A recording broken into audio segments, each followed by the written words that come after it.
Hey guys, welcome back to another video, and today we are going to be reading these Reddit posts. Am I the a-hole or malicious compliant? Let's go. Okay, so this post asks, am I the a-hole for being lazy when my husband calls me lazy? My partner works full-time from home. I'm a stay-at-home mom who tried multiple times to get a part-time job or do something to bring a little extra money. But every time I do so, my partner finds a reason for me to stop doing whatever it is. Mainly whatever work I do means he has to pay more tax on his income. The other night, my partner and I had an argument over something trivial. I handed him 2 sandwiches for each of my children and asked him to give them to the kids while I cleaned up. I specifically told him which was which. He didn't listen and gave the wrong sandwiches. My oldest son had demolished the sandwich he was given, so to all the ingredients out again to another sandwich. I acted really I keep scrolling down. I was fuming, so I decided that if he thought I was lazy, I was going to be lazy. I focused on myself for 2 days. I still looked after the kids, made them breakfast, lunch, and made dinner, but after that, I did nothing. I didn't organize grocery shopping or clean the house, or do any washing, or helped him find clean clothes or chase up any of the stuff he needed to. I did manage to do a bit of work during this time and got paid for it. He came home to me last night and told me the house was a pigsty, that we had no food in the house. He and run out of energy drinks, that the mopping wasn't done, that his suits weren't altered, and his photos weren't edited. I said, nope, how could I possibly do any of that considering I'm lazy? He got angry and told me I was being childish. I told him I was the only she was being lazy. I haven't read so far yet, but basically her husband was complaining about her being lazy. She was doing everything for him, and then she started being lazy, and then she flipped the switch, and yeah. But I was going too fast because I was doing something. I was doing this in the meantime, basically. While I was sick, I was like, okay, I want to post a video. Okay, so yeah. Yeah, I did this in the meantime because I was sick, because I got it like a cold. I don't know how I caught it, probably because I wasn't wearing a mask in class, but yeah. But anyway, in that meantime, I was looking at some haunted doll posts, and they're really interesting. I don't know if it's fake or not, but it's pretty good. But we're gonna go to the next story. Hopefully I don't butcher this one, but basically the last story was about a person that was being called lazy, and then when she's actually lazy, the partner doesn't like it. So yeah, she was not the a-hole there. Okay, next story. This one is, I am 34 years old, and I'm currently 6 months pregnant with my first baby due in August. I live in the same city as my sister who has an almost toddler son named Danny. Now that I'm pregnant, I've recently got gifts from friends, and I'll be having a baby shower soon. Recently, my sister was all over my house helping me sort through the gifts I've already received and making sure I'm not missing anything on my registry. When we were going through the registry, she started adding beach toys and swim gear and stuff for older kids okay, and this one says other people's feelings, but kept my voice calm as I told her that I was absolutely expecting to receive the things her as a hand-me-down, but I would like gifts, especially given to my baby, to go with my baby's first. She exploded at me and called me selfish for hoarding, quote unquote, the equipment for Daniel, needed no longer than my baby. She said that hand-me-downs are an important part of being a parent and community, and I can't understand that yet because I'm not a parent, and by wanting to keep my baby's clothes and equipment new until my baby can use them, I'm being selfish and breaking the hand-me-down cycle and also depriving Daniel of things he needs. I know that I'm definitely not depriving Daniel because he's the first grandchild on both sides of the family, and both sets of grandparents live under hundreds of miles away. Billionaire king. To the best of my knowledge, my sister and her husband. Okay, so basically, I keep going super fast. Like, I need to chill out for this, but basically, she had her new baby. She had a new baby. She got new clothes for it. Because she was pregnant at that time. She got new clothes for the child. She got new stuff. And then her sister asked her for one of the baby's clothes. She said no, of course, and she was like, oh, you're not giving me hand-me-downs, how dare you, and stuff. And she was like, yeah, basically yes. And talking about how the grandfather on both sides were rich, I think, and had stuff basically going off, so yeah. I'm being a little inconsistent with the thing here, because, like, I thought I would read it that fast, and, like, reading it in my head, I was like, oh, I can read super fast in my head, but out loud I have to, like, read it out, and that sucks. But, yeah, and for the a-hole score, I'm gonna give you, like, 2 a-holes, because, I mean, yeah, and her, like, probably the rest of the a-holes, I think, out of 1 billion, because, I mean, it's not her clothes, not her decision. Anyways, let's get to the next post.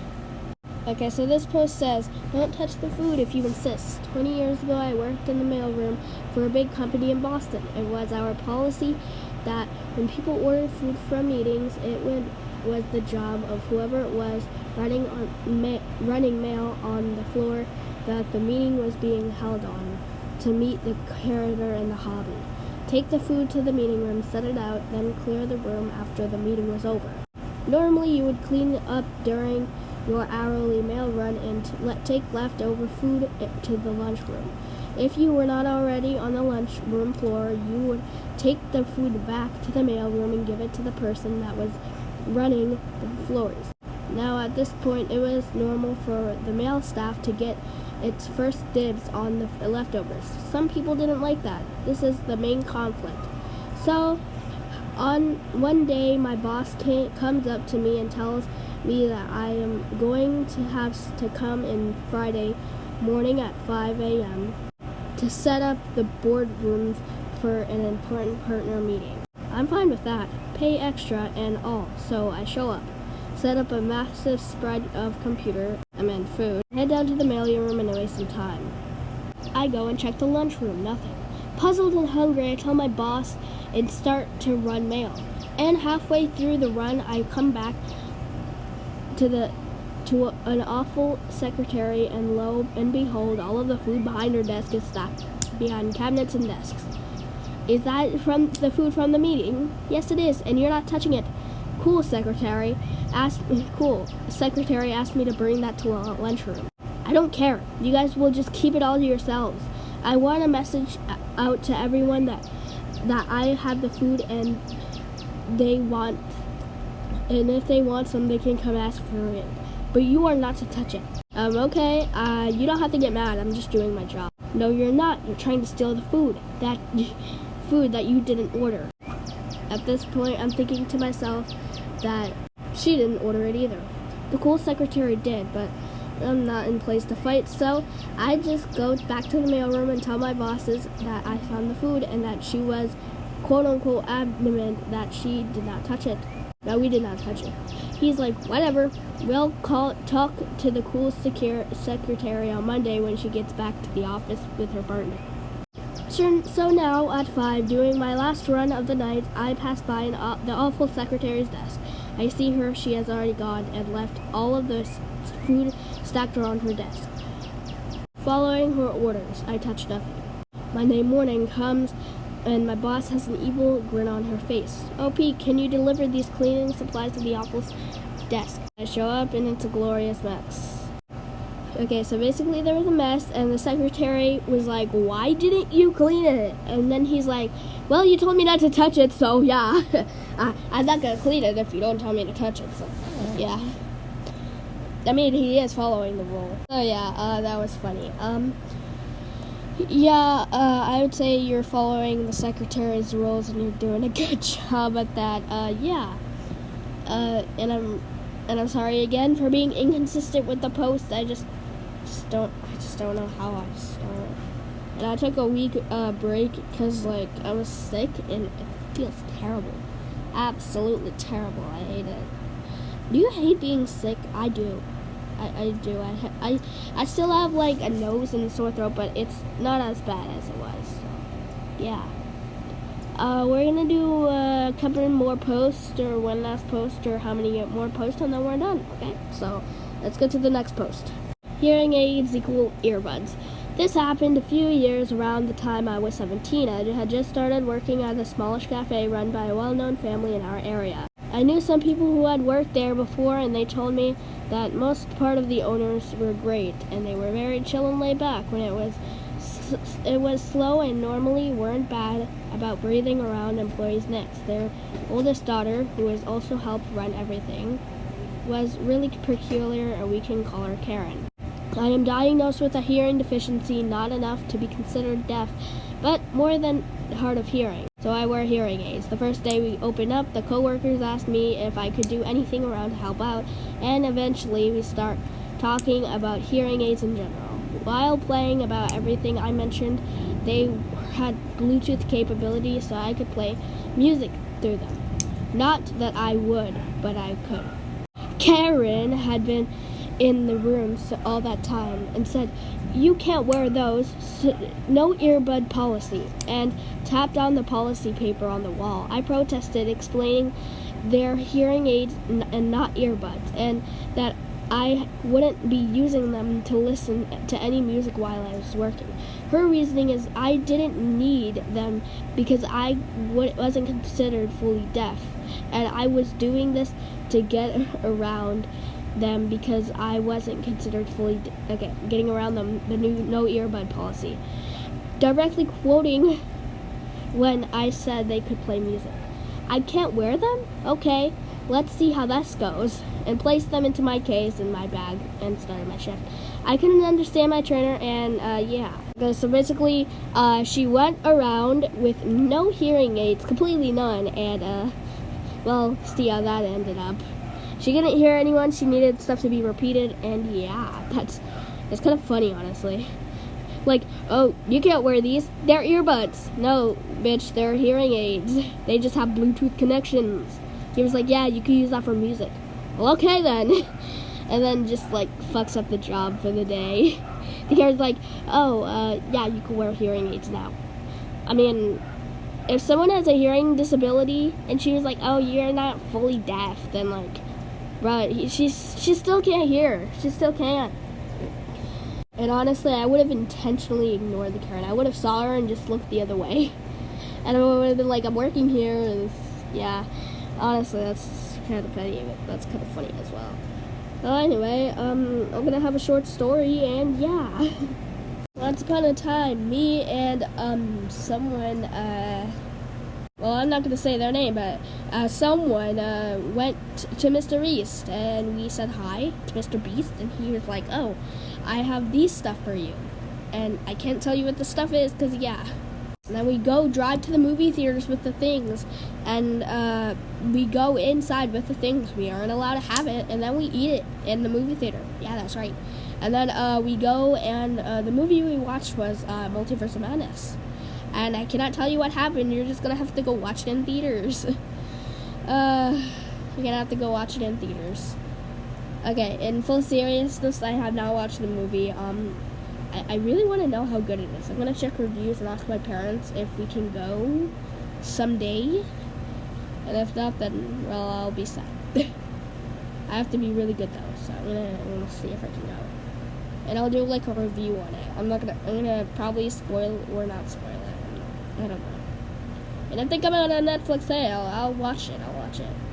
Doctor Strange 1 is trending right now, so I want to see if I can. I'm gonna go watch that and watch the second one. It has Wanda. It has basically Wanda is Elizabeth Olsen, one of my favorite actors, by the way. I love her stuff. Her siblings are with Full House. I don't know if they're related, but I love Full House and I love WandaVision. I love sitcoms like that. I also like animes and sitcoms. That's a well-known fact about me. I also like hip-hop music, so yeah.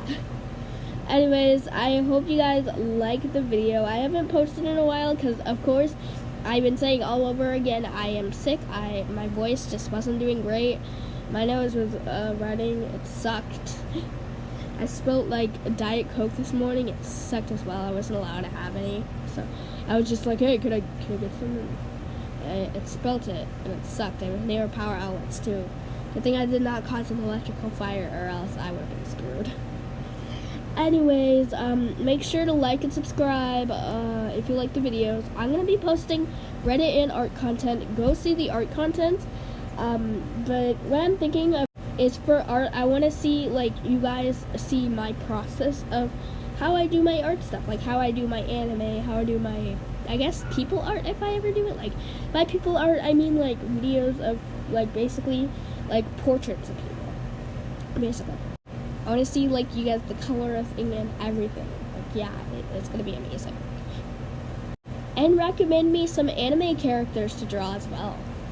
I did Ken now, and there's this girl in Your Lie in April who plays the violin, and she is gorgeous.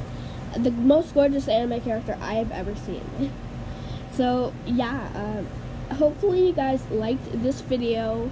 I've been saying these two things over and over again, but yeah, make sure to like and subscribe, and yeah, that's gonna be it from me.